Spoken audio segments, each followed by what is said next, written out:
Je donnerai la parole de ma droite vers la gauche. Je commence par M. Tony Delmeida, du Togo. Oui, bonsoir, je suis Aïmawena Tony Dalmeda. Je suis le DSI de la BOAD et puis en train de fonder le club DSI du Togo. Ce n'est pas encore complètement arrivé, mais bon, c'est en voie et les premières démarches ont été faites. Merci.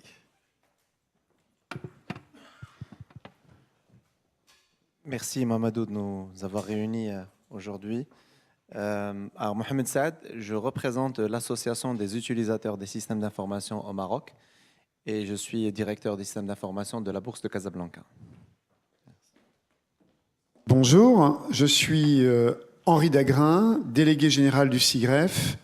Le SIGREF est le réseau des grandes entreprises et grandes administrations publiques françaises qui les accompagne dans toutes leurs réflexions sur leur transformation numérique. Bonjour, je me nomme Arnaldo Ribeiro. Je suis le président du club DSI du Sénégal et DSI d'une cimenterie au Sénégal, la Socosim. Bonjour, je suis Ahmed Cherif. Je représente le club DSI Tunisie et je suis DSI de la Société tunisienne de l'électricité et du gaz. Très bien, merci monsieur pour cette première partie donc, de la présentation. Donc, l'objet de ce panel, c'est de faire un regard croisé sur la transformation numérique des écosystèmes, donc voir quel est le regard que les pays du Nord ont de la transformation qui se passe aujourd'hui dans le Sud. Nous avons un seul représentant du Nord, c'est Henri Dagrin. Il a des choses à dire, puisque la plupart des entreprises membres de SIGREF ont des filiales en Afrique, et donc suivent de très près la transformation qui s'opère à ses yeux ou à leurs yeux. Et je pense qu'il y a des choses intéressantes à dire. Donc, avant de rentrer dans le vif du débat, je voulais demander à nos panélistes de nous donner un avis sur ce qui a été fait la semaine dernière. Donc, c'est une actualité fraîche. J'ai eu à en parler ce matin. C'est la création ou le lancement, je dirais plutôt le lancement, de l'association, de l'Alliance panafricaine des DSI. C'est un projet qui a été mûri depuis plusieurs années. Et on a eu la chance de se réunir la semaine dernière à Mamet lors de la conférence internationale des DSI de Tunisie, où on a lancé donc l'idée de finaliser d'ici janvier ou février prochain la mise en place de cette alliance des CIO africains. Donc je commencerai par de la droite vers la gauche. Tony Delmeida, quel commentaire fais-tu de ce projet qu'on a mûri ensemble depuis Dakar au mois de février dernier ? Bien, disons que le départ a été difficile et puisque ça fait plusieurs années que l'idée a germé, que tu as impulsé ce mouvement. Et je crois que M. Atem Trigui, qui doit être dans la salle aussi, est l'un des, des boosters de ce mouvement avec quelques autres aussi qui ont fait en sorte qu'après Dakar, il y ait des réflexions, des échanges sur les statuts et tout ça qui se soit fait et que maintenant, à Tunis, la semaine dernière, les choses ont pu être plus ou moins finalisées. Je pense que c'est une très bonne initiative. Ça nous permettra au moins d'être une force de proposition face aux éditeurs et aux constructeurs pour faire en sorte que les solutions et tout ce qui se passe dans le domaine de la digitalisation, du numérique puissent être faits et que ça soit véritablement adapté à notre continent. Voilà. Très bien. Là, on a la vision d'un club de DSI naissante, donc le Togo qui est en train de mettre en place son club de DSI. Et à côté, nous avons le Maroc qui a une ancienneté par rapport à la création de son réseau de l'OSIM, qui a plus de 20 ans d'existence aujourd'hui, si je m'abuse, et qui est l'un des plus anciens clubs en Afrique avec qui nous avons initié cette réflexion-là. Mohamed Saad, quelle est la vision, quelle est l'importance d'un club de DSI au niveau panafricain, donc déjà au niveau local et au niveau panafricain? Au niveau local, certes, nous avons besoin en fait de ce rassemblement de personnes, on va dire, ou de C-level qui se partagent les mêmes problématiques et la même vision, les mêmes objectifs dans un pays donné. Mais au-delà du pays, je crois qu'aujourd'hui, ce matin, il y avait un certain nombre, on va dire, un débat en fait qui a permis de nous clarifier, de nous éclaircir sur le fait qu'il n'y ait plus de frontières. Quand on parle du digital aujourd'hui ou quand on parle des réseaux sociaux aujourd'hui, Facebook est le deuxième continent dans le monde. Et donc, depuis quelques années, nous avons vu qu'il y a utilité et maturité à créer en fait ce rassemblement et ce groupe, on va dire, d'intervenants sur les mêmes problématiques, que ce soit au Togo, au Maroc ou en Tunisie ou ailleurs. On se partage les mêmes problématiques. Nous avons relativement envie les mêmes problèmes, les mêmes soucis. Nous avons les mêmes objectifs de développement en fait, du digital ou de l'IT dans nos pays, pour améliorer le service rendu aux citoyens, pour servir d'accélérateur de croissance pour nos entreprises, pour réduire tout ce qui est fracture numérique. Donc voilà en fait l'utilité d'un groupement comme celui de cette association qui va regrouper pratiquement tous les clubs DSI. Aujourd'hui on parle de l'Afrique francophone, mais pourquoi pas plus tard d'un certain nombre d'autres pays anglophones. Très bien, merci Mohamed Saad pour ces propos. Donc si je dis l'OSIM a une vingtaine d'années d'existence, le SIGREF qui a pris part la semaine dernière donc à la création de j'allais dire Afro-CIO, c'était l'ancien nom, c'est de ce African CIO Network. Le SIGREF qui a bientôt un demi-siècle d'existence, de réseautage et de conduite avec les CIO. Henri, tu as pris part la semaine dernière à Tunis avec nous à la mise en place ou aux avancées donc, pour la création de ce club de DSI. Quel commentaire fais-tu par rapport à cela? Quel impact cela peut avoir dans l'écosystème numérique en Afrique d'avoir un tel club? Alors, d'abord, le SIGREF était heureux, fier et déterminé à accompagner ce mouvement. Alors bien sûr, le SIGREF n'est pas un club de DSI africain. En revanche, nous y voyons au moins 3 intérêts. Le premier, c'est qu'un grand nombre des grandes entreprises membres du SIGREF ont des filiales en Afrique et sont impliquées dans la transformation numérique de l'Afrique. Et à ce titre-là, nos membres nous disent regardez également ce qui se passe sur ce continent. La deuxième chose, c'est que, tu l'as rappelé, 47 ans d'expérience, le SIGREF a développé toute une compétence sur ce sujet-là. Et en outre, nous avons été à l'origine de la création d'EuroCIO, qui est le club des associations de DSI en Europe. Nous avons donc cette expérience que nous mettons à la disposition des clubs de DSI africains. Et la troisième chose, c'est que nous sommes convaincus de la fertilité des échanges que nous pouvons avoir. Parce que la transformation numérique en Afrique, en France et en Europe ne sont pas les mêmes, elles sont différentes, les points de départ ne sont pas les mêmes, nous n'avons pas les mêmes freins à desserrer, nous n'avons pas les mêmes facteurs clés de succès. Et à ce titre-là, nous sommes convaincus que nos échanges peuvent être extrêmement fructueux, aussi bien pour les DSI français et européens et pour les DSI africains. En tous les cas, c'est ce que l'on espère. En plus, et je rajouterai ce dernier sujet, je crois que lorsque les DSI qui ont tous les mêmes enjeux, notamment vis-à-vis, et on y reviendra, vis-à-vis des fournisseurs notamment, lorsque on sera capable de réunir les DSI français, européens et africains et de travailler ensemble, eh bien, je pense que nous aurons un certain poids vis-à-vis de certains éditeurs que je ne nommerai pas ici, mais que chacun aura présent à l'esprit. Très bien. Merci Henri pour ces mots. Le club de DSI du Sénégal a bientôt une dizaine d'existences. Et comment voyez-vous aujourd'hui cette appartenance qui va venir dans un club futur panafricain? Oui, je commencerai d'abord par remercier Mohamedou parce qu'en fait, il a été initiateur de la création des clubs DSI au niveau de nos pays. Et en plus, au mois de février dernier, il a émis l'idée de mettre en place cette alliance. Bon, maintenant, pour ce qui est du Sénégal, il faut noter que le club DSI regroupe une centaine de DSI sénégalais, dont la moitié représente des membres actifs. Donc, les objectifs qu'on a pour ce club sont à la fois, je pense, les objectifs de l'Alliance, du fait que l'idée d'abord, c'est de créer une synergie aussi bien entre les DSI sénégalais qu'entre les DSI du Sénégal et ceux d'ailleurs.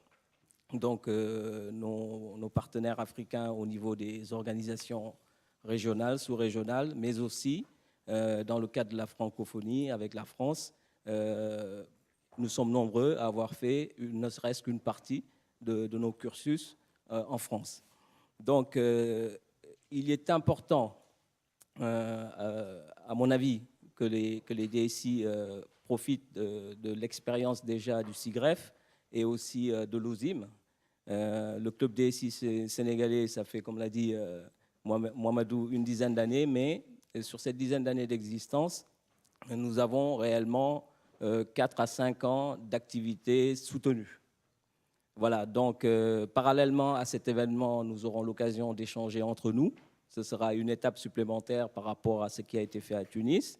Nous aurons aussi l'occasion d'échanger et de mettre en place des passerelles avec le SIGREF.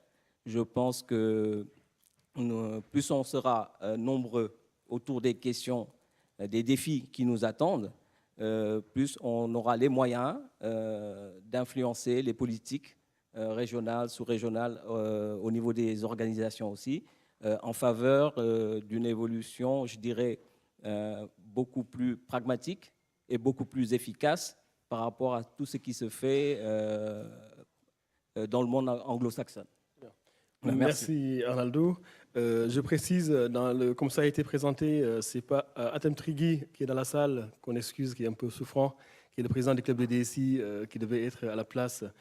C'est finalement M. Ahmed Cherif qui l'a remplacé, qui est le vice-président du club des DSI de Tunisie, qui était avec qui on était la semaine dernière à Tunis lors de la création de cette association, de cette alliance panafricaine des DSI. On a la chance d'avoir quand même une diversité des acteurs, donc des industriels, de la banque, qui sont autour de cette table, donc des diversités de points de vue à ce niveau-là. Donc, Monsieur Ahmed Cherif, qui est également DSI de la STEG, donc la Société tunisienne d'électricité et de gaz. Quelle est aujourd'hui la vision que vous avez par rapport à ce partage d'expérience avec des homologues africains et des homologues européens? Merci Mohamedou. Donc, tout d'abord, je voudrais donner quelques idées sur ce qui s'est passé à Hammamet. Pour créer l'Alliance. Donc, il y avait quand même 15 pays africains représentés. L'Alliance a été baptisée CIO Africa Network. Donc, avec pour vision de contribuer efficacement à la transformation digitale de l'Afrique, ce qui est important, avec comme objectifs principaux développer les réseaux des associations africaines des DSI et surtout agir auprès des acteurs du numérique en Afrique et dans le monde. Donc ça, c'est pour un peu montrer ce qui a été fait. Important. Ce qui est important. Très bien. Donc après ces propos d'introduction sur l'alliance qui s'est mise en place donc concernant les DSI, aujourd'hui, avec le foisonnement des données, la fonction de DSI évolue profondément. Aujourd'hui, avec l'arrivée donc des Chief Digital Officer et d'autres appellations qui bouleversent la vie de l'entreprise dans le cadre de la transformation, quelle est aujourd'hui, il y en a qui me disent, la fonction DSI est menacée. Est-ce que vous partagez cet avis? Qui veut prendre la parole? Mohamed Saad.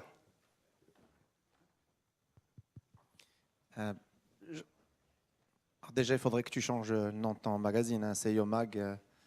Demain, si on change, je ne sais pas, Sidi Omag. On suivra l'évolution. Sidi Dialomag, j'en sais rien.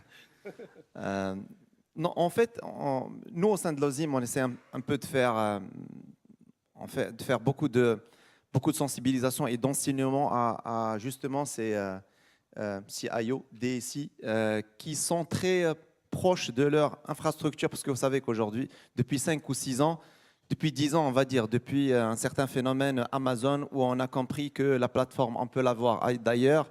Le SaaS est venu, Elias et le PaaS sont venus en fait chambouler l'organisation des entreprises et aussi le mindset du DSI. Le DSI aujourd'hui qui va batailler pour avoir son data center à côté de lui, sa quincaillerie, son câblage, n'a rien compris encore une fois à la transformation dont on parle depuis ce matin. Le DSI qui cherche encore une fois à faire du développement spécifique, comme dans les années 70 et 80, n'a encore rien compris parce qu'une entreprise, elle veut se centrer sur son cœur de métier. Et développement, on a de très, très belles entreprises certifiées CMI5 qui maîtrisent du développement plus que mes développeurs, etc., etc. On parlera d'autres technologies qui sont venues, en fait, comme ça, d'un point de vue innovation technologique, changer le paradigme du comment on regardait, on voyait l'IT quand on a été sur les bancs d'école dans les années 80 ou 70. Aujourd'hui, la moyenne d'âge des DSI elle est autour de la quarantaine. Donc, qui dit quarantaine dit au minimum 18 ans d'ancienneté. Donc, moi, je ne me rappelle plus de ce que j'ai appris pour faire engager ma responsabilité aujourd'hui ou assurer ma responsabilité au sein de l'entreprise. Ce que j'ai appris, comme disait l'autre, pas plus que la règle de 3. Donc, c'est extrêmement important de changer de mindset de ces DSI, d'où en fait ce débat aujourd'hui entre CDO ou CIO ou Chief CDO comme Digital ou Data Officer, on ne le voit plus comme ça. L'entreprise est en train de changer, accompagnons-la dans ce changement. Je peux être un SI, DSI ou demain peut-être digital ou peut-être autre chose, peu importe. Parce que si ça se trouve, peut-être demain, on va externaliser Foxconn en fait, qui fabrique aujourd'hui des iPhones qui appartiennent à Apple, cœur de métier, c'est Foxconn qui le fait, ce n'est pas Apple. Nike fait la même chose, elle fait de la conception de chaussures de sport, mais ne les fabrique pas. Alors regardons justement dans ce genre de case et projetons-nous sur justement ce que doit être l'entreprise de demain, exponentielle. Je dépasse en fait le stade digital, je vais vers l'entreprise exponentielle, où le plus important c'est d'aller chercher la communauté, on en parlait avec la demoiselle qui a lancé un site web pour les coopératives. Il faut chercher dans la communauté, community and crowd. Et beaucoup plus important que d'aller chercher son développeur, lui faire passer toutes les certifications et l'avoir pour toute la vie dans son entreprise. Si ça se trouve, il se retrouvera dépassé par la technologie dans très peu de temps.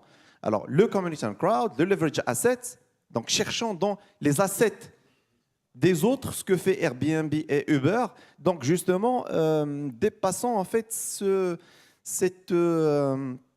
mindset d'aujourd'hui pour aller en fait disrupter l'organisation d'entreprise. Donc quand on parle de regard croisé, donc il n'y a pas une grande différence entre la vision d'un DSI marocain, africain, par rapport à ce qui se passe en France dans le cadre de la transformation.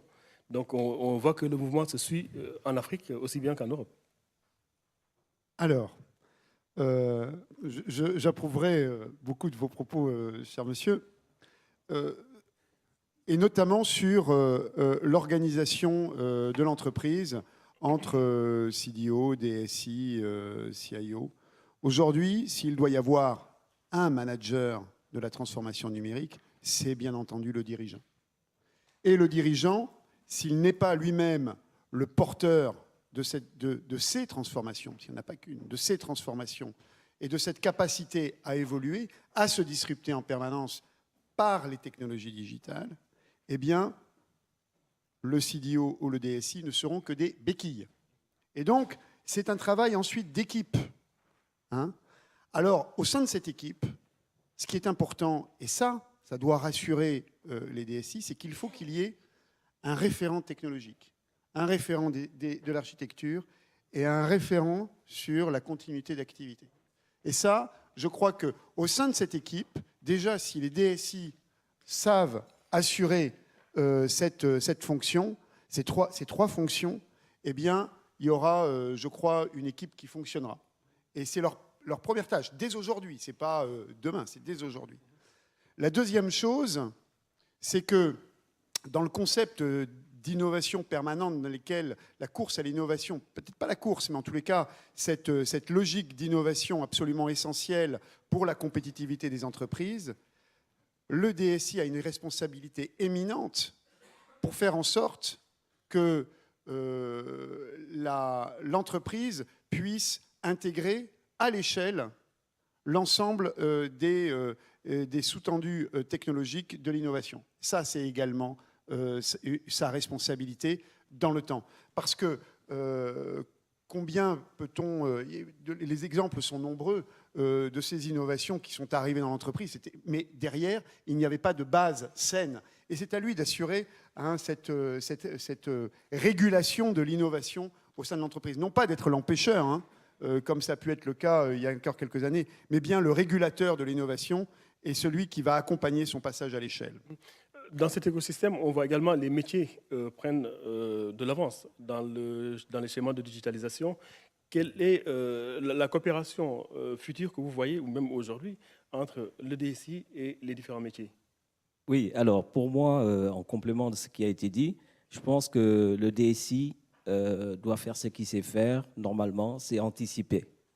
Anticiper toute mutation au niveau de l'entreprise. Parce que c'est l'entreprise même qui se transforme du point de vue digital.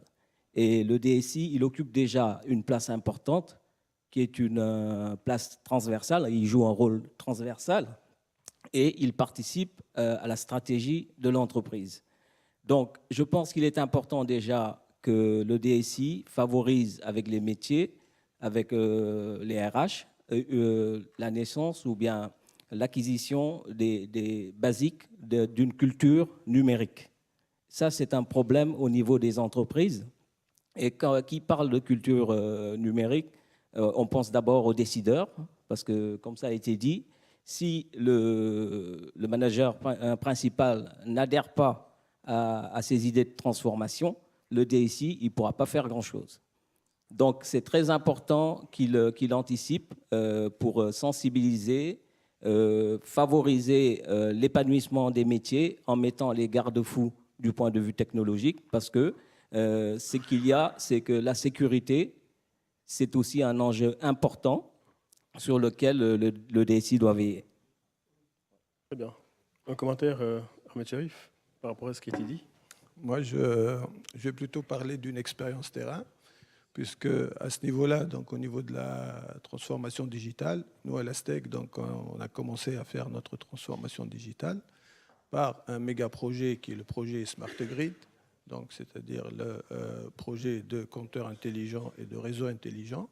Et ça, c'est un projet qui va complètement chambouler tous les processus de l'entreprise, allant de l'IT jusqu'au métier.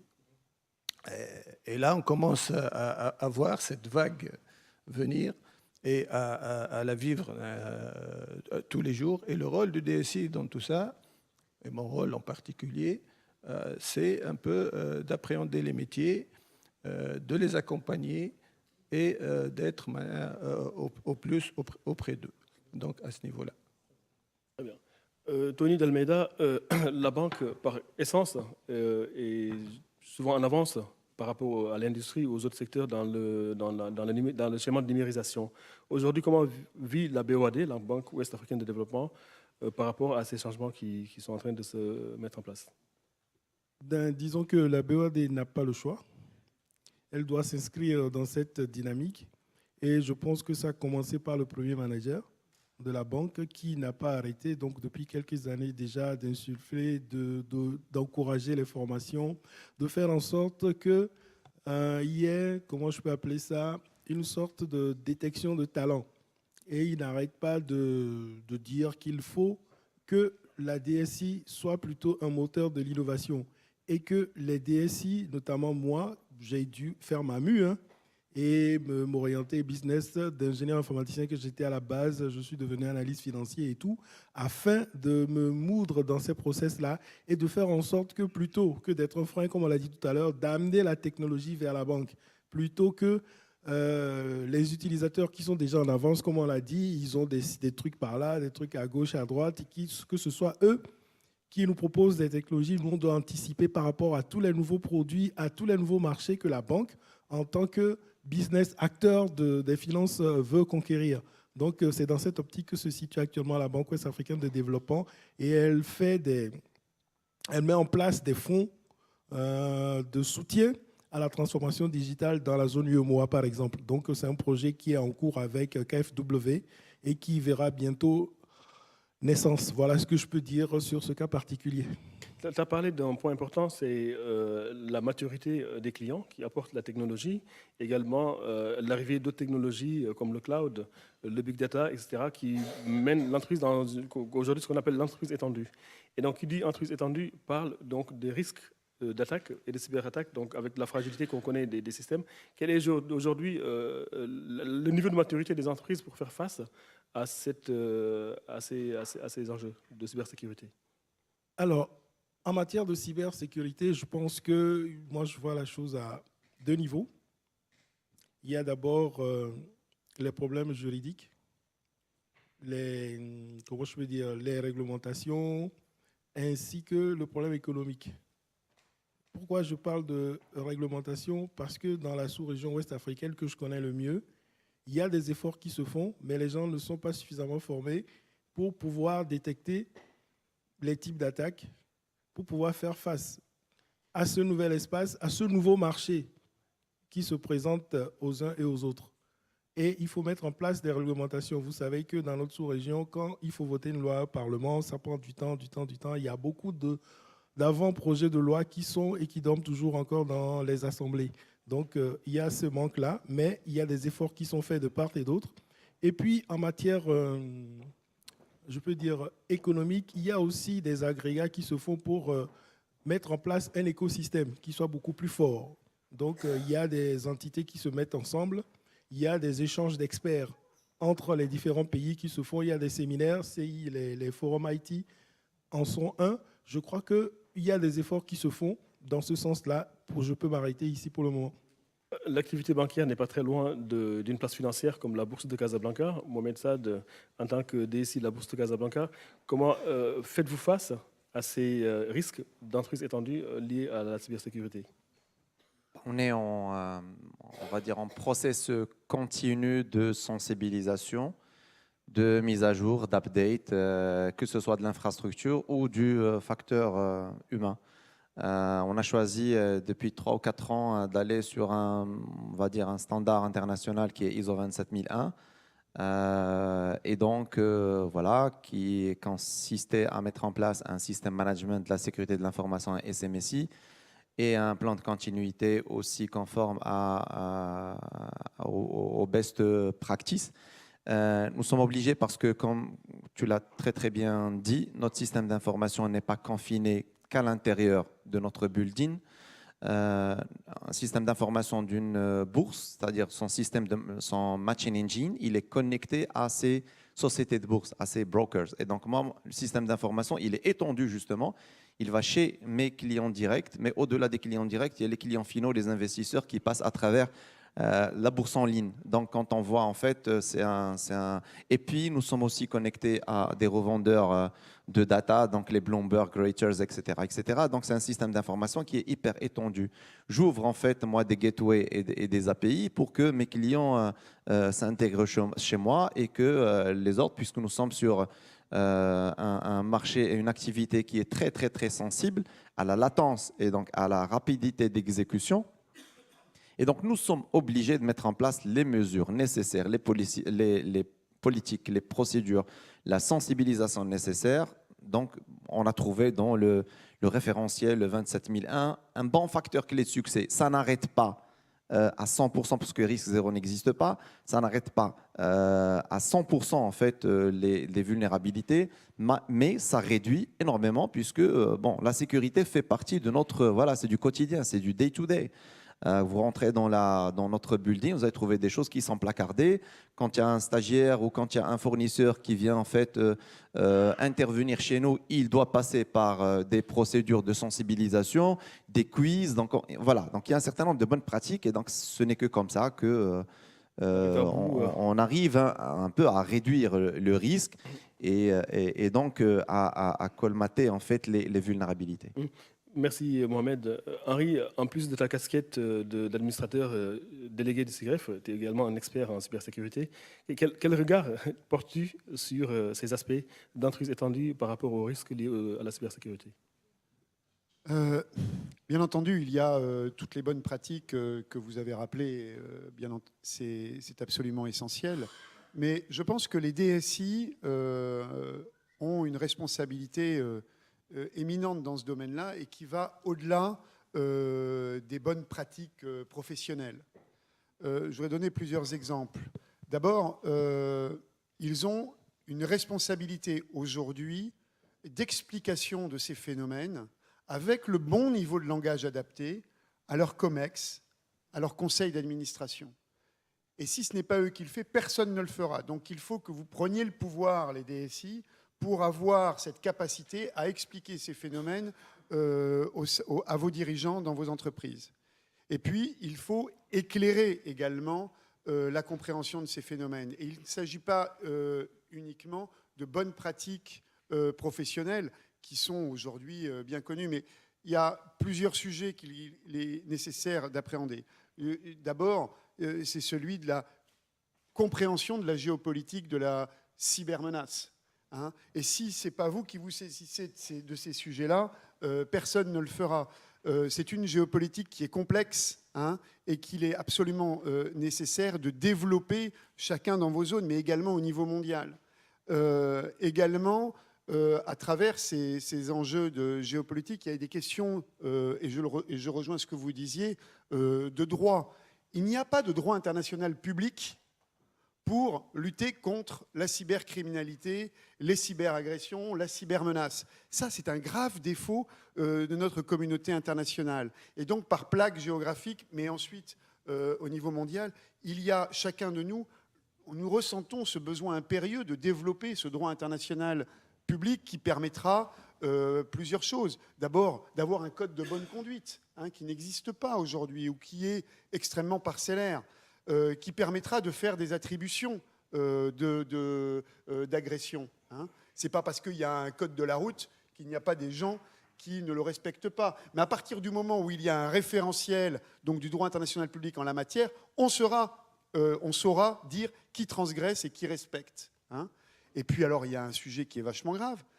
Et là, je me fais l'écho de ce que le directeur général de l'Agence nationale pour les systèmes d'information, de la sécurité des systèmes d'information disait il y a 10 jours aux assises de la sécurité à Monaco, c'est qu'il y a ce danger, notamment qui est porté par les États-Unis aujourd'hui, de cette volonté de légaliser le hackback, c'est-à-dire la contre-attaque.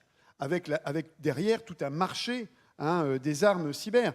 Si on rentre dans une société numérique internationale avec de tels principes, c'est vachement dangereux. Et il faut que collectivement, nous refusions de rentrer dans ce type de logique. Pour deux raisons. D'abord parce que c'est le droit qui doit primer sur la violence légitime, même dans le numérique, la violence illégitime, même dans le numérique. Et puis la deuxième chose, c'est faux. Nous sommes tous incapables, dans nos entreprises, d'attribuer une attaque. Cette question de l'attribution, elle doit être réglée de manière internationale. Et il n'y aura pas d'autre moyen. Voilà quelques éléments d'éclairage, mais qui ne dépassent pas les DSI. C'est les DSI, hein, ce sont les CIO qui doivent porter ces sujets-là au sein de leurs entreprises, surtout dans les grandes entreprises, lorsqu'elles ont de l'influence. Très bien. Merci Henri pour ces éclaircissements. Je pense que sur le thème de la cybersécurité, donc on va revenir là-dessus vendredi très largement avec l'ANSSI et quelques experts qui vont nous apporter des éclairages encore sur ces sujets-là. Un autre sujet que je voulais aborder, c'est le capital humain. Ce matin, on en a parlé lors des panels. Aujourd'hui, c'est un sujet très important pour les CIO africains quand on sait le manque de compétences, le manque de formation aujourd'hui est un problème majeur. Comment aujourd'hui, au niveau des clubs de DSI, vous collaborez avec le monde académique pour justement poser et apporter des réflexions sur l'orientation des formations pour les jeunes collaborateurs? Bon, alors là, au niveau du Sénégal, le club a initié depuis bientôt 2 ans un partenariat avec les écoles de formation et les universités sénégalaises afin d'apporter notre touche, je dirais, professionnelle dans les cycles de formation. Donc ça a été le cas avec l'école supérieure polytechnique de Dakar, l'université Gaston Berger et tout récemment avec l'université Cheikh Anta. Par contre, ce que je peux dire, c'est que ça c'est un constat personnel. Au niveau national, je pense qu'il est important que la formation soit bien encadrée.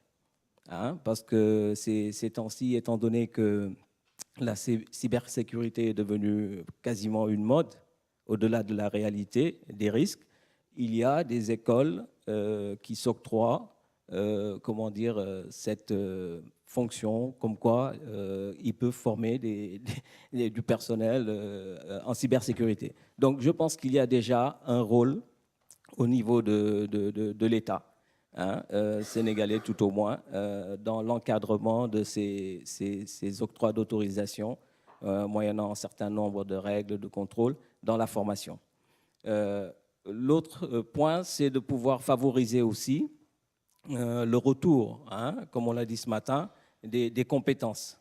Tout récemment, j'ai assisté à un séminaire, une présentation d'un livre rédigé par un talentueux Sénégalais, Baïdissi, sans vouloir le nommer, mais enfin, c'est un jeune compétent qui a fait l'université Paris-Dauphine et qui enseigne, qui participe aussi à la recherche et qui a fait un bouquin à la portée, je dirais, de presque tout le monde sur la cybersécurité pour sensibiliser les gens, leur faire comprendre les risques. Au niveau des entreprises, je dirais le DSI porte sur lui toute la stratégie de sécurité. Dans les entreprises sénégalaises, on n'a pas systématiquement un RSSI. Donc, il y a là aussi un rôle majeur que le club des DSI voudrait jouer en sensibilisant les organisations patronales. Je pense que c'est la meilleure façon de partager l'information sur les risques que représente l'IT au niveau de nos entreprises. Très bien. Merci Arnaldo. Toujours pour continuer dans cette dynamique de capital humain, en Tunisie, on a écouté le débat la semaine dernière, donc avec l'intervention du ministre par rapport au capital humain, qui est une chose très importante pour participer à la transformation des entreprises et des administrations. Comment le vivez-vous aujourd'hui au niveau de la STEG, ce capital humain? Tout d'abord, au niveau du club DSI, on est très sensibilisé à cette question. On a déjà, dans le cadre de l'organisation de journées régulières avec les différentes composantes du système d'information au niveau du pays, donc on a organisé une demi-journée où on a parlé essentiellement de capital humain, de formation, et où on a réuni tout le monde, des représentants du ministère, des représentants des différentes écoles privées et le monde de l'IT, les consommateurs. Et on a eu un débat assez passionnant à ce niveau-là. Et nous, en tant que DSI, on a clairement dit que les formations qui sont actuellement fournies ne répondent pas complètement aux besoins actuels des différentes DSI et surtout aux besoins des transformations digitales qui nous attendent. Et là, donc, on est en train de mettre en place des comités communs pour essayer d'imaginer ensemble quels sont les cursus de formation nécessaires, quels sont les besoins terrain nécessaires pour un peu améliorer la qualité des produits des différentes universités, que ce soit privées ou... Voilà. Très bien, merci Ahmed Cherif. Juste un petit rajout de la part, avant de passer la parole à la salle pour quelques contributions. Sur la formation, effectivement, je dirais qu'aujourd'hui, la formation, c'est la priorité numéro 1 des entreprises membres du SIGREF, sous plusieurs aspects. D'abord, la formation initiale. On ne forme pas assez de gens au numérique en France, et de manière très certaine. On a un gros déficit de formation, et avec un intérêt qui reste encore faible pour ces métiers du numérique, qui pourtant sont essentiels pour accompagner la croissance de l'économie numérique. La deuxième chose, on a un déficit, mais dramatique, d'appétence des jeunes femmes pour les métiers du numérique. Dans les formations numériques et ça c'est assez spécifique, je crois, à la France, à l'Europe, aux États-Unis, peut-être moins en Afrique, mais aujourd'hui, dans les formations numériques en France, moins de 10% de femmes. C'est absolument affligeant. Et donc, on va faire un effort majeur sur le sujet pour montrer que ces métiers sont intéressants également pour les femmes. Et puis, il y a un troisième sujet qui est majeur, c'est celui de la formation continue. Aujourd'hui, la formation continue au métier du numérique, elle est beaucoup, beaucoup trop faible. Et je pense que c'est un sujet qu'on peut partager. C'est, vous le disiez, au bout de 18 ans, il va falloir, comment fait-on pour assurer le reskilling des collaborateurs de la DSI en permanence, hein. Enfin, il y a un troisième sujet, parce qu'on parle de la formation des collaborateurs de la transformation numérique, mais également former au numérique tous les collaborateurs de l'entreprise. Un message que je voulais que tu transmettes également par rapport à l'Assemblée générale il y a 15 jours du SIGREF. Il y a une semaine. Le ministre Majoubi avait passé un message sur la formation, le dossier de formation qu'il voulait confier au SIGREF. Est-ce que tu peux toucher 2 mots là-dessus? Oui, nous avons eu le plaisir et l'honneur de recevoir Mounir Majoubi, qui est secrétaire d'État auprès du Premier ministre en charge du numérique. Et Mounir Majoubi s'est adressé très directement aux entreprises membres du SIGREF pour leur dire: vous avez des besoins en formation, remontez-moi ces besoins, parlons-en, et moi, je vais assurer, avec les moyens dont je dispose, la formation d'une partie de ces collaborateurs dont vous avez besoin, en allant les chercher là où les gens sont le plus éloignés de l'emploi en France. Et donc, il y a une articulation qui pourrait se mettre en place, je reste prudent, mais qui pourrait se mettre en place et qui serait particulièrement intéressante. De toute façon, c'est vrai, si ceux qui ont les moyens de se former ne s'intéressent pas au numérique, on va aller les chercher ailleurs, hein, et là où les gens sont les plus éloignés de l'emploi. Et je crois que cette proposition que le ministre a faite aux entreprises membres du SIGREF, eh bien, elle a été reçue 5 sur 5. Maintenant, à nous de nous organiser pour la mettre en œuvre. Très bien. J'espère que des messages de ce type se passent également au Maroc pour appuyer la formation. J'ai vu ce que vous faites dans le capital humain ou dans l'accompagnement des entreprises pour la digitalisation avec les référentiels que vous avez lancés récemment. Donc, il y a une série d'initiatives que vous lancez pour digitaliser le Maroc. Je pense que sans capital humain, on ne peut pas aller en avant. Alors, je rappelle, le ZIM, c'est 80 membres. Nous existons depuis 25 ans. Derrière nous, il y a quelque chose comme 120 000 utilisateurs, dans 80 entreprises, 120 000 utilisateurs. Et donc, ils siègent dans le ZIM les DSI de ces entreprises-là. Très concrètement, ce qu'on fait pour l'enseignement, et là, nous serons très... voilà, ça nous ferait plaisir de partager avec nos... confrères et les autres clubs africains, nos expériences. Ce qu'on fait très concrètement, c'est qu'aujourd'hui, nous avons 6 à 7 grandes universités et écoles d'ingénieurs que nous parrainons en termes d'apport de notre expérience, de savoir-faire. Nous intervenons aussi pour établir les syllabus des programmes IT ou du digital. Nous recevons aussi, nous abritons aussi leurs stagiaires, nous acceptons aussi leurs stagiaires ou leurs doctorants, et nous leur offrons aussi un terrain pour mener leurs recherches et leurs thèses. Donc ça, c'est la première initiative. Alors, deuxième initiative, c'est que depuis 10 ans, nous lançons ce qu'on appelle OSINNOV. C'est une compétition pour des élèves ingénieurs en 5e, 4e année, donc en dernière année. Et donc, ils viennent phosphorer autour d'une innovation dans le monde de l'IT et nous les primons. Voilà, donc de mémoire, on a quelque chose comme 20 000 € en termes de prix et nous les encourageons pour qu'ils créent voilà, que ce soit une graine de création d'une start-up ou d'une initiative de ce genre. Nous lançons aussi des laboratoires de recherche.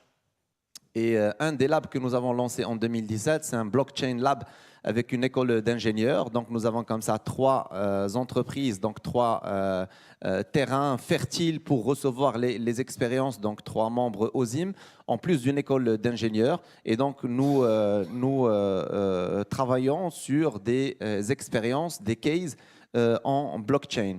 Nous avons aussi encouragé les différentes écoles d'ingénieurs universités pour venir adhérer à l'OSIM à 0 €, hein, pour leur permettre donc justement de venir que leurs étudiants participants au Thésard viennent un peu nous écouter, participent à nos événements, profitent des livres blancs, des recherches, des baromètres qu'on lance. Et donc, nous avons aussi lancé l'année dernière, donc, nous avons créé ce qu'on appelle ITAM, c'est IT OSIM Maturity Model. C'est un référentiel de maturité du digital pour les PME. Donc, ce référentiel-là, on l'a lancé aussi avec une école d'ingénieurs. Donc, voilà un peu, je reviens à ce que disait Monsieur Dagrin. Nous mettons, on va dire, l'université, l'éducation et l'enseignement au cœur de notre stratégie, donc stratégie de l'OSIM. Très bien. Merci, chers panélistes. Je vais me retourner vers la salle. Il y a des questions. Madame, présentez-vous et posez votre question. Merci beaucoup. Je suis Delphine Dana, membre du conseil d'administration de l'Agence camerounaise sur les technologies d'information et de la communication. Je suis également membre du conseil d'administration du réseau des professionnels et TIC au Cameroun et puis membre du réseau panafricain ARCIS, membre fondateur et ancien présidente. Je vous fais l'économie des autres chapeaux. Alors, je voudrais vraiment saluer la modération de ce panel par M. Mohamedou Diallo et je salue également, peut-être remercier M. Dagrin par ses derniers propos parce que depuis que je suis là, j'observe, j'aurais pu soulever le problème de la fracture numérique. On a parlé des fractures numériques géographiques. J'aurais pu soulever le problème de la fracture numérique du genre, c'est-à-dire les disparités d'accès des femmes et des hommes dans le domaine des TIC. Parce qu'on a l'impression que les femmes représentent la moitié de la planète. Enfin, plus de la moitié d'ailleurs, de la planète. Mais quand on observe la salle, j'ai l'impression que les femmes sont mises à l'écart de ces technologies-là. Moi, je le dis parce que je travaille essentiellement dans la rupture de la fracture numérique du genre. Et ça, je le fais depuis de longues années. D'abord, j'ai essayé de vous égrener des postes que j'ai par ici, par là. Je crois que c'est parce que je lutte pour cette fracture numérique du genre qu'on trouve toujours une place pour que les voix de femmes soient portées. Ce n'est pas une faveur que nous sommes en train de nous faire, nous les femmes, parce que moi, je le dis, le problème des femmes, ce n'est pas une faveur. Mais j'ai dit, nous devons avoir les mêmes droits, l'égalité de droits. C'est un plaidoyer. D'accord, ça a commencé. D'accord. Enfin, oui, je voulais juste saluer ça. Je voulais attirer l'attention de M. Diallo pour dire, dans ce processus, il faut prendre en compte les femmes qui aujourd'hui, parce que nous essayons, vous savez, l'Union internationale de la femme, des télécoms autant pour moi, a dédié une journée à la jeune fille du secteur des TIC, parce que nous sommes en train de dire la jeune fille d'aujourd'hui, la femme de demain, nous, la vieille génération, nous sommes en train de faire tout pour que les femmes de demain puissent être les femmes tech. Donc, il faudrait tenir compte de ces femmes-là. Je vous remercie. Peut-être une réponse de Henri Dagrin. Très rapidement, hein. Moi, je vais vous dire une chose, hein, et puis je vais parler franchement. Ce que l'on constate, parce qu'on a beaucoup travaillé sur le sujet de la place des femmes dans le numérique, alors je parle pour la France, hein, je ne m'exprimerai pas, mais ce n'est pas une question de ségrégation de genre. C'est juste parce qu'on le constate, ces métiers n'intéressent pas les femmes. Alors vous me direz qu'on reproduit peut-être un déterminisme social, mais aujourd'hui, quand on dit aux femmes « vous allez travailler dans la tech », elles disent « certainement pas ». Et d'ailleurs, ça se constate, parce que ce n'est pas les sciences qui ne les intéressent pas, mais en France, dans les écoles d'agro, entre 60 et 80% de femmes, en fac de médecine, 60-70% de femmes. Hein. Donc ce n'est pas que les sciences ne les intéressent pas, mais c'est parce que ces métiers-là, aujourd'hui, nous sommes collectivement responsables, nous ne les avons pas rendus attractifs pour les femmes. Et on constate avec les statistiques que jusqu'au début des années 80, la place des femmes augmentait hein, dans les métiers du numérique. À partir de 85, ça décroît et ça continue de décroître. Pourquoi ? Parce que, et alors on l'explique, il y a plusieurs explications sociologiques, mais l'irruption du PC, c'est un truc qui ne les a pas intéressés. Et ce qu'on peut comprendre, hein, mais comment rend-on ces métiers désirables aux femmes ? C'est notre responsabilité de dire « nous avons besoin de vous » et ce n'est pas un métier de mecs qui sont derrière leur PC à lunettes et boutonneux. Hein. C'est un truc où vous allez pouvoir vous épanouir. Ça, on n'a pas su le dire. Je vais passer la parole, peut-être juste un petit commentaire de ce qu'avait dit ce matin le docteur Amadou Touré. Peut-être il y a un commentaire là-dessus, il disait que les hommes sont plus numériques, les femmes sont un peu analogiques. Est-ce que vous partagez cet avis? Madame? Bonjour, je suis Ine Ben Miloud, je suis avocate spécialisée en technologie de l'information. Alors, le sujet d'aujourd'hui vraiment m'intéressait profondément parce qu'en fait, la problématique aujourd'hui, c'est justement le pouvoir du DSI et de cette prise de pouvoir auquel vous faites allusion. Aujourd'hui, ne pensez-vous pas qu'il faut repenser la stratégie des DSI en travaillant même dans la main avec les directeurs juridiques? De ma petite modeste expérience, j'ai constaté que dans les groupes, de ma modeste expérience, j'ai constaté que dans les groupes, le DSI est dans son coin, le directeur juridique est dans son autre coin. Aujourd'hui, nous sommes face à des phénomènes d'infractions qui sont transfrontalières et pour lesquelles il faut réagir très vite si on n'est pas ensemble. Et je constate que souvent, on fait appel aux juristes à la fin pour éteindre le feu. Et je crois qu'aujourd'hui, il est temps de repenser une nouvelle forme Là, le club de DSI, je ne sais pas s'il y a des juristes à l'intérieur. Est-ce qu'ils font partie de vos clubs? Ce serait intéressant à savoir. Est-ce que pour le club de DSI de Tunisie, c'est le cas de Sénégal? Quel commentaire faites-vous par rapport à la place des juristes dans ce débat? Voilà. Bon, avant que je ne réponde à cette question, c'est comme l'a dit M. Dagrin, je pense que c'est un désintéressement de la part des femmes. Pour ce qui est du Sénégal, personnellement, j'ai une grande sœur qui m'a inspiré pour ce métier et qui est le DSI de l'UNICEF dans une des antennes en Afrique. Donc c'est elle qui m'a poussé quelque part à choisir ce métier. Elle m'a donné l'amour des maths parce que dans le temps, il fallait être scientifique pour faire de l'informatique. Et maintenant, ce qui se passe, c'est que effectivement, même au sein de notre bureau, on n'a qu'une seule dame. Et on a demandé pendant notre assemblée générale à ce que les DSI femmes qui étaient là postulent. Ça a été dur de leur faire se porter volontaire. Maintenant, cette question que vous soulevez, effectivement, moi je l'ai soulevée en réunion de bureau parce qu'il y a des aspects juridiques qui sont très importants depuis qu'on parle des données personnelles, surtout. Et il faut dire déjà qu'au niveau des entreprises, il y a pas mal d'entreprises qui n'ont pas de section ou de service juridique. Et ils s'attachent les services externes. Mais moi, je pense que c'est une piste de réflexion. Bon, c'est vrai que le club est spécifiquement DSI. Si on doit l'ouvrir à d'autres métiers, ça demande une certaine réflexion pour voir dans quelle mesure on pourrait y pallier. Un commentaire, M. Cherif? Pour parler de cette parité homme-femme, donc moi dans l'entité que je préside, donc j'ai 50% de femmes. J'ai pas de problème. D'accord. Au niveau de la STEG? Au niveau de la STEG. Et au niveau du club de DSI de Tunisie, il y a des femmes? Au niveau du club de DSI de Tunisie, le comité est complètement homme. Mais au niveau des adhérents, donc on a pas mal de femmes quand même. Et on a pas mal de femmes DSI en Tunisie. Très bien.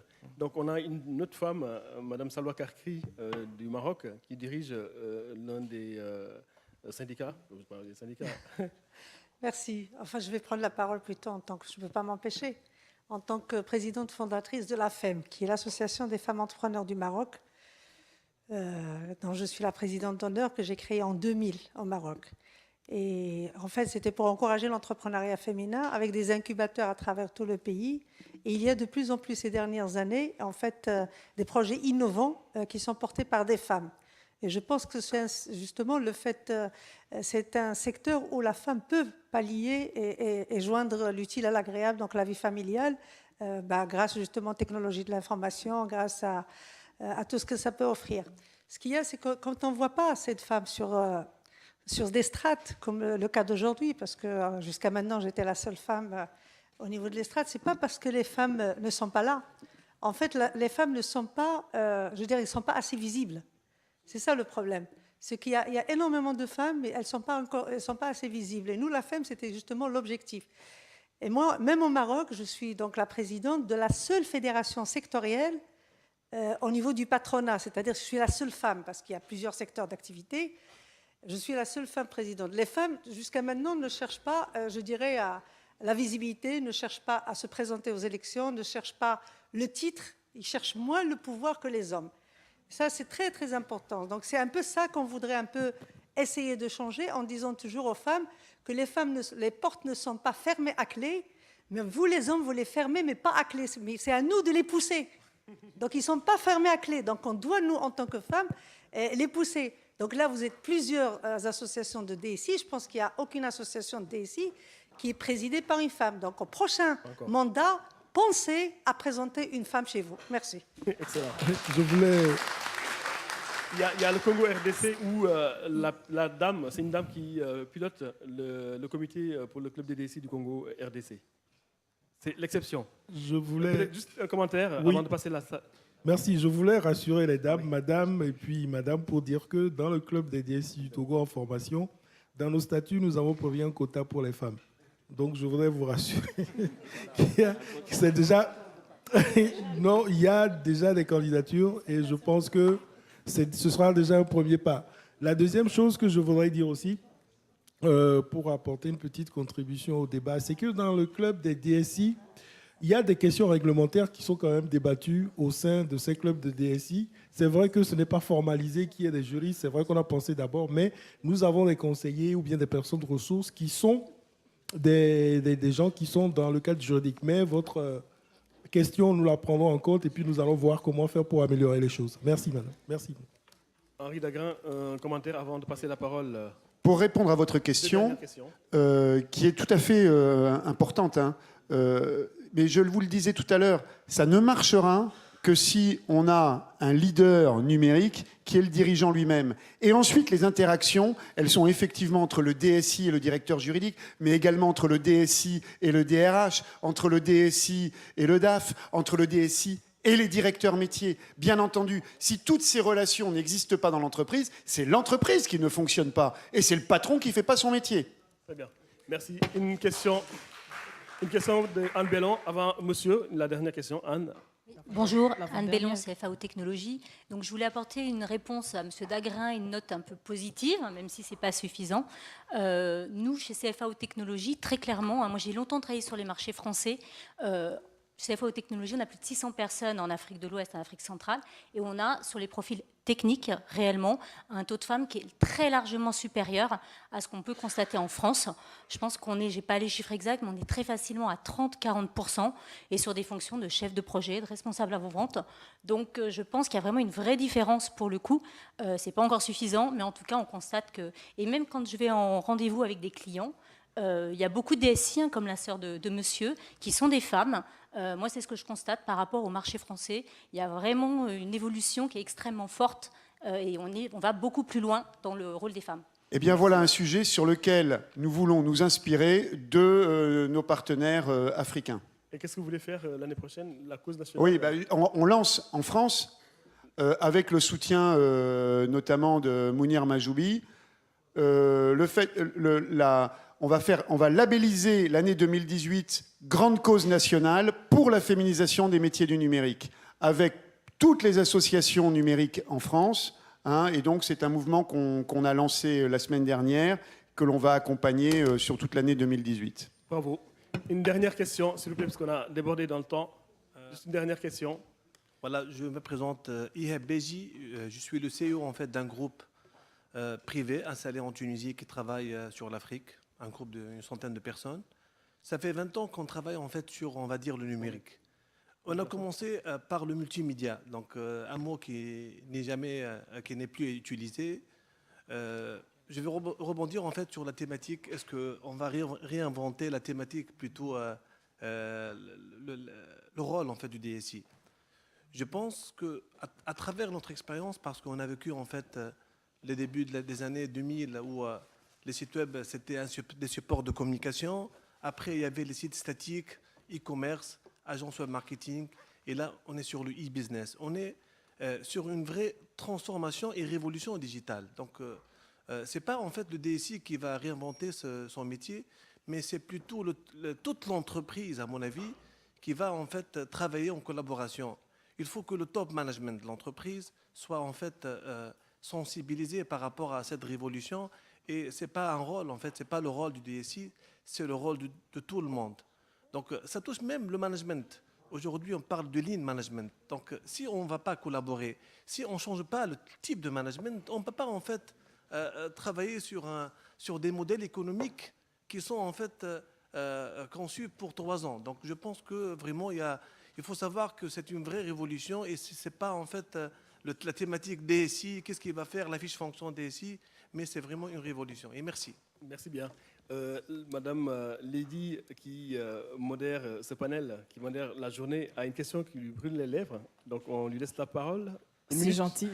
Alors, je suis chercheur en droit des femmes, c'est quand même mon cœur de métier, même si je suis femme de médias par ailleurs. Et depuis tout à l'heure, j'entends ce qui, pour moi, risque de devenir des incantations si il n'y a pas, messieurs, et tous autant que nous sommes, une véritable action volontariste pour que les choses soient différentes en ce qui concerne la fracture numérique. Monsieur disait tout à l'heure, les femmes n'ont pas une appétence pour le numérique. Bon, on pourrait peut-être s'interroger sur le pourquoi du comment. Parce que certes, il y a eu le PC qui n'a pas fait ce boom auprès des femmes, mais aujourd'hui, grâce au téléphone surtout, il se trouve que même dans les zones rurales et dans les zones les plus reculées, toutes les femmes, même celles qui n'ont pas un tailleur, mais un pain, elles ont à l'intérieur de leur pain roulé comme ça un téléphone portable qui leur permet de rester en connexion avec les zones urbaines et le reste du monde. Et peut-être que là, le raccourci va être fait. Quant à pourquoi est-ce que les femmes ne s'intéressent pas à cela, ben on ne s'intéresse pas à quelque chose pour le plaisir de le faire. S'il n'est pas une action qui leur montre que cela est un véritable levier de désenclavement pour la situation des femmes, alors bien évidemment, cela peut rester très abstrait. Donc je pense qu'il y a des pistes à explorer. Merci. Merci Miss Lady pour cette contribution. Donc ce panel touche à sa fin, donc je pense qu'on a un peu débordé sur le temps qui nous a été imparti. Peut-être juste un mot de conclusion de la part de nos panélistes avant de vous libérer pour une pause café. Tony ? Merci beaucoup, Mohamedou, pour cet échange auquel j'ai pris plaisir à participer. Et je pense que s'il en a été de même aussi pour les autres panélistes. Et puis, je crois que nous avons touché du doigt 2 problématiques, qui est celle des femmes et puis celle de la cybersécurité ainsi que de la formation. Je crois que ce sont des choses qu'on doit retenir. Très bien. Merci. Mohamed Saad. Merci. Merci Mohamedou pour l'organisation, merci pour les organisateurs et puis aussi le ministère des Finances pour nous avoir donné l'occasion de partager avec les confrères et l'assistance nos points de vue. Je crois qu'aujourd'hui on vit on va dire une ère extrêmement importante, comme le disait Jacques Attali. Nous vivons 4 grands progrès techniques, le nano, la nano, le biotechnologie, et puis les sciences cognitives et la révolution de l'information. Aujourd'hui, plus que jamais, les DSI, les SI, mais tout acteur dans le monde des technologies est amené à mettre et à laisser son empreinte pour une qualité de vie meilleure pour l'Afrique, parce que Dieu sait qu'on en a besoin. Tout à l'heure, puis ce matin, ça a été dit, 50% de la population en Afrique, c'est du rural, et nous atteignons 1 milliard d'habitants sur le continent. Nous avons une très très grande opportunité, c'est d'avoir 70% de notre population de moins de 25 ans. Donc nous avons tous à y gagner en améliorant notre quotidien. Je crois que le digital est un accélérateur extrêmement important pour améliorer la qualité de vie de l'Africain. Merci Mohamed. Henri ?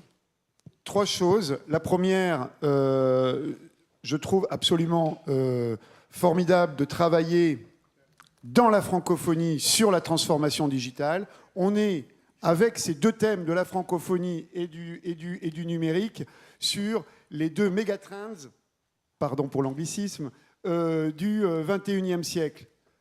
Paraît-il qu'en 2050, il y aura plus de locuteurs francophones que de locuteurs anglophones grâce à l'Afrique. C'est formidable. Et donc, il s'agit de développer collectivement notre capacité à penser ces transformations numériques, ces révolutions numériques en français, non pas pour penser contre la pensée anglophone, mais chaque langue ayant son génie, nous avons une responsabilité collective de penser cette transformation numérique dans notre langue pour produire des concepts qui nous soient propres et qui enrichissent finalement la transformation numérique. La deuxième chose, merci au DSI africain d'accepter cette collaboration avec le CIGREF. Et troisièmement, merci à toi Mohamedou, qui est le ferment qui permet toutes ces réunions et toutes ces belles rencontres. Merci bien Harry. Oui, moi je pense que c'est une occasion mémorable qu'ont les DSI pour porter le flambeau de la transformation numérique, d'autant plus qu'en tant qu'acteur transversal, toutes les fonctions des entreprises, et aussi bien publiques que privées étant concernées, nous avons là une belle occasion de jouer notre partition en termes de conseil, de stratégie, et puis aussi de veille en termes de sécurité à Haïti. Bien. Donc pour conclure, moi je dirais que le DSI 3.0 qui voudrait réussir sa transformation digitale devrait être plutôt un DSI tourné vers la stratégie d'entreprise plutôt qu'un DSI technique. Voilà. Très bien. Merci Ahmed Cherif, merci Arnaldo Ribeiro, merci Henri Dagrin, Mohamed Saad, merci Tony, merci pour ces contributions.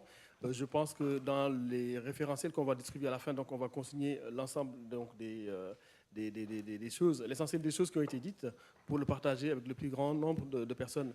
Et je rappelle encore une fois que ce forum est transmis en direct sur le site de CIO Bag que vous pouvez partager. Et je rappelle à mon ami Alexandre, qui n'a pas écouté tout à l'heure, par rapport à la STAG, pour suivre ces échanges, d'où tu figures d'ailleurs, c'est hashtag ATDA 2017 pour suivre et échanger sur Twitter. Merci encore une fois de votre attention et bon après-midi. Merci mesdames et messieurs.